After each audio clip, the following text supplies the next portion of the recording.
होगा, उसके लिए कुछ एक्चुअल करना चाहिए और हमारा दायित्व है।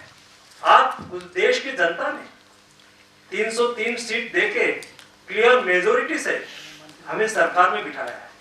हमारा दायित्व है कि हमसे जो भी हो सके इतना देश के लिए कुछ करें। मेरे मन में ये चल रहा है, मेरे पास सी बिल्डर आते हैं तो मुझे बोलते हैं कि साहब इतनी सब्सिडी दे दो, ये कर दो, ये कर दो, ये कर दो। मैंने कहा मैं सब्सिडी देने वाला आदमी नहीं हूँ, मैं किसी को पंगु बनाने के लिए काम करने वाला आदमी नहीं हूँ। शिप बिल्डिंग क्यों नहीं होता है, कोस्टल शिपिंग क्यों नहीं होता है, कम्युनिटी डेवलपमेंट क्यों नहीं होता है, उसके मूल में जाना है और मूल में जाके शिप बिल्डिंग नहीं होता है क्योंकि देश में शिप की डिमांड नहीं है। मैंने डिसीजन लिया है, डीप सी वेसल्स का नतीजा ये निकला कि 100% मतलब डबल प्रोडक्शन आ रहा है। डबल प्रोडक्शन आ रहा है तो क्यों हम देश के मछुआरों को डीप सी वेसल्स दे, उसकी प्राइस ज्यादा नहीं है, 1 करोड़ रुपीस है। 1 करोड़ रुपीस। मैंने मीटिंग बुलाई, बैंक को बुलाया, मैं बैठ गया, मैं फिशरीज मिनिस्टर को बुलाया, मैंने व्यवस्था कर दिया है कोऑपरेटिव रूप में, व्यक्तिगत रूप में छोटे छोटे मछुआरे अकेला होकर एक जुट बना के आ जाए, 20-25 लाख रुपीस निकाल दे, बाकी बैंक दे देगी, थोड़ा सा हम भी उसको इंसेंटिव दे देंगे। मैंने डिसीजन लिया कि अगले दिनों में मैं 1000 डीप सी वेसल्स दे दूंगा। 1000 डीप सी वेसल्स देने से हमारे फिश का प्रोडक्शन बढ़ेगा, हमारे मछुआरों को एम्प्लॉयमेंट मिलेगा, उसके आधार पर चलने वाली सी फूड इंडस्ट्रीज को वो ग्रो होगी। ये डिसीजन करके मैं ये दिशा में जाना चाहता हूँ। ऑटोमेटिक शिप बिल्डिंग हो गया कि नहीं हो गया? 1000 डीप सी वेसल्स कौन बनाएंगे? यही लोग बनाएंगे जो इंडिया के शिप बिल्डर हैं। कॉम्प्रिहेंसिव आप जब सोचेंगे तब आउटपुट आएगा।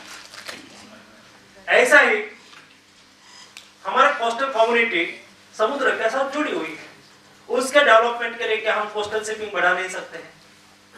कोस्टल शिपिंग ही हमारा सॉल्यूशन है, क्योंकि आज जिस क्षेत्र में आप लोग अभी यहाँ सेमिनार के माध्यम से इकट्ठा हुए हैं, दोस्तों इतनी बड़ी अपॉर्चुनिटी इंडिया में देख रहा हूँ। जो यहाँ युवा लोग हैं, मैं भरोसा के साथ बोल सकता हूँ कि मोदी सरकार में आपका भविष्य उज्जवल है। मैरीटाइम सेक्टर को इस दिशा में आगे ले जाना। आज देश में हमारी लॉजिस्टिक कॉस्ट को कम करना है तो हमारे पास और कोई ऑप्शन ही नहीं है। आज देश की लॉजिस्टिक कॉस्ट हमारे जीडीपी के सापेक्ष में 14% है और दुनिया की एवरेज 9% है। आज हम कार्गो एक्सपोर्ट करते हैं, अमेरिका ने कार्गो सिंगापुर एक्सपोर्ट किया, हमने कार्गो सिंगापुर एक्सपोर्ट किया, उसके एक्सपोर्टर को 10% प्रॉफिट मिलेगा तो हमारे एक्सपोर्टर को 5% प्रॉफिट मिलेगा, क्योंकि हमारी लॉजिस्टिक कॉस्ट ही ऊंची है। 5% प्रॉफिट वाला कार्गो हम एक्सपोर्ट कर ही नहीं पाएंगे, क्योंकि हमारे एक्सपोर्टर के लिए वायबल नहीं होगा। मैंने डिसीजन लिया है और हम इस दिशा में आगे बढ़ना शुरू कर दिया है कि इनलैंड वाटरवेज और कोस्टल शिपिंग में आज केवल 6% कार्गो है। अगले दिनों में ये 4 साल में उसको 10% तक ले जाना है। 4% कोस्टल शिपिंग और इंडियन वाटरवेज आगे बढ़ेगा, उसका नतीजा ये आएगा हमारी लॉजिस्टिक कॉस्ट 2% कम हो जाएगी। 2% कम होने से 10% कार्गो एक्सपोर्ट हमारा बढ़ जाएगा। इतना ही नहीं, 1% महंगाई भी कम हो जाएगी। और उनके लिए गंगा से वाराणसी के लेके not only for coastal community, Indian waterways के बगल में रहने वाले सब लोग, it's one part of coastal community, ऐसा ही मानना है। वाराणसी से लेके हल्दिया 1400 किलोमीटर आज ऑलरेडी हमने वाटर ट्रांसपोर्टेशन के लिए उसको ठीक कर दिया है। 2 मीटर का ड्राफ्ट सुनिश्चित कर दिया है। वहां से सुंदरबन 200 किलोमीटर, सुंदरबन से ब्रह्मपुत्रा 800 किलोमीटर बांग्लादेश में प्रोटोकॉल रूट डिक्लेयर करके हमने वहां ड्रेसिंग किया है और उसको फंक्शनल कर दिया है। और वहां से आसाम में धुबरी तक, आसाम में धुबरी से लेके डिब्रूगढ़ तक 1000 किलोमीटर एडिशनल आसाम का, कुल मिला के 4000 किलोमीटर इंडियन वाटरवेज हमने ऑलरेडी डेवलप कर दिया है। आज 15 क्रूज वो निकलते हैं इंडियन वाटरवेज पर, जाते काजीरंगा में, काजीरंगा राइनो पार्क देख के इंडियन वाटरवेज वाटरवेज से टाइगर पार्क सुंदरबन देख के और रिलीजियस टूरिज्म को आगे बढ़ाते हुए Varanasi coastal community, it's one part of coastal community development, कितने लोग उसमें काम करना शुरू कर दिया। वैसे ही कार्गो हैंडलिंग वहां शुरू कर दिया है। और दूसरा दोस्तों, हमने कोस्टल शिपिंग के माध्यम से, इंग्लैंड वाटरवेज के माध्यम से आज हम नॉर्थ ईस्ट के साथ रोड से जुड़े हुए थे, एयर से जुड़े हुए थे, रेल से जुड़े हुए थे, लेकिन वाटरवेज से नहीं जुड़े हुए थे। हमने बांग्लादेश और म्यांमार के साथ टाइप करके, उसके साथ एमओयू करके, मैं होने वाला है ये नहीं बोल रहा हूं, जो हो गया है वो बोल रहा हूं।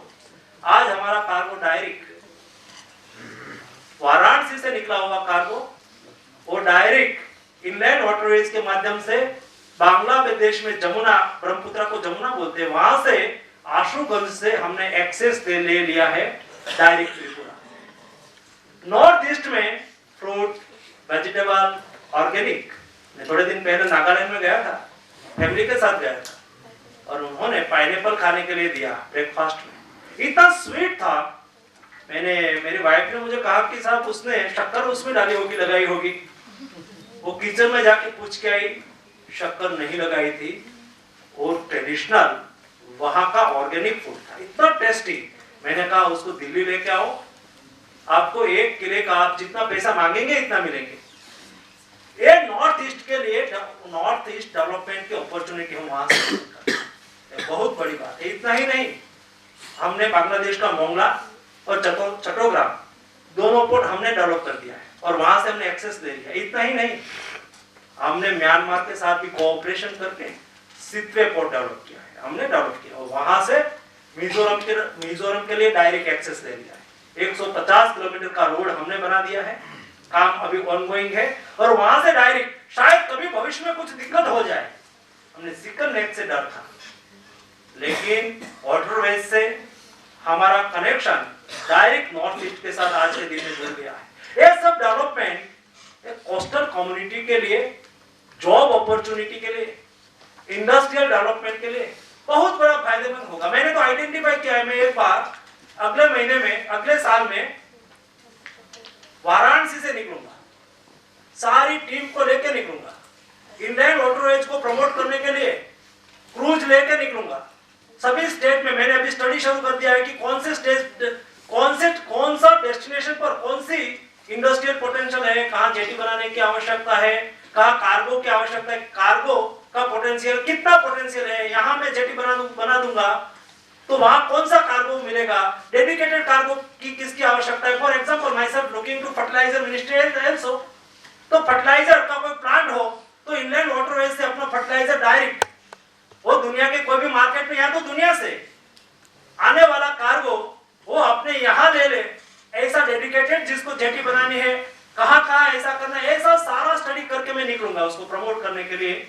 मैंने कार्यक्रम बनाए 15 दिन के लिए, रास्ता में सभी लोगों को बिठाता जाऊंगा, सभी स्टेट के लोगों को निकालते, साथ में बिठाते उसको प्रमोट करने के लिए मैं आगे बढ़ूंगा। एक बार जब नेशनल लेवल पर वाटरवेज का, हमारे यहाँ ट्रेडिशनली हमारी हैबिट होती है, आज जो इनलैंड वाटरवेज और कोस्टल शिपिंग उपेक्षित है, तो कितना भी किसी को फायदा है नुकसान है वो बिना देखे उसके प्रति देखते ही नहीं है, उसमें होने वाले पोटेंशियल को एनकेज करने की कोशिश ही नहीं करते हैं, इसलिए कई चीज पड़ी रहती है।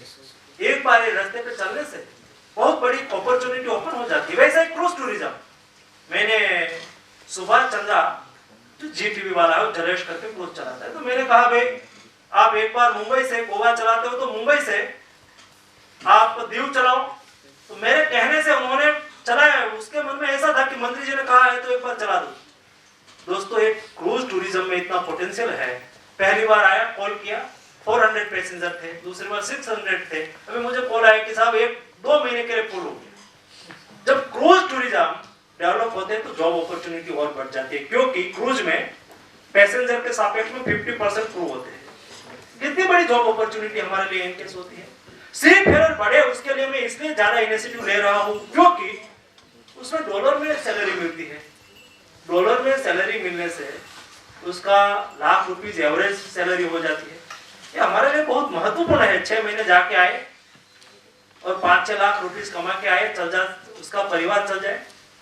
ऐसा जो भी इनिशिएटिव की आवश्यकता है, क्रूज के लिए मैं पीछे लगा हूं। मेरे मन में चल रहा है कि क्रूज टूरिज्म का नंबर ऑफ डेस्टिनेशन आइडेंटिफाई करके मैंने एक डिसीजन में विचार रहा हूं, थोड़े दिन में उसके ऊपर मैंने काम शुरू कर दिया है।